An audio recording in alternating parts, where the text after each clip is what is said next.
মৃতকৰ চহৰ নামটো শুনিলে এটা কেনেকুৱা ভাৱ হয় যে মৃতকৰ চহৰ এনেকুৱা বাৰু কিবা শব্দ থাকিব পাৰে নেকি। আচলমতে এই নামটোৰ এটা বিশেষ তাৎপৰ্য আছে আৰু এই নামটো এখন বিশেষ চহৰৰ লগত জড়িত আৰু সেই চহৰখনৰ নাম হ'ল মহেঞ্জোদাৰো। আৰু এই মহেঞ্জোদাৰো নামৰ চহৰখন মানে হৰপ্পা সভ্যতা, আমাৰ যে ভাৰতৰ প্ৰাচীনতম সভ্যতা হৰপ্পা সভ্যতাৰ এখন প্ৰধান চহৰ আছিল। আৰু এই মহেঞ্জোদাৰো চহৰখনৰ নামটোতে লুকাই আছে কি আছে, মহেঞ্জোদাৰোৰ মিনিংটোৱে হ'ল মৃতকৰ মানে টিলা, মাউণ্ট অফ দ্য ডেড। কাৰণটো কি বাৰু, এই চহৰখনক যে মৃতকৰ চহৰ বুলি ক'লে তাৰ কাৰণটো কি?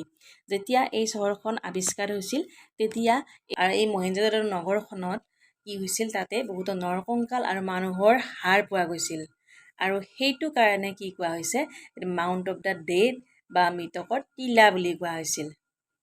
আৰু সেনেদৰে মহেঞ্জোদাৰো চহৰখন গতিকে কি হৈ গ'ল, মানে মৃতকৰ চহৰ।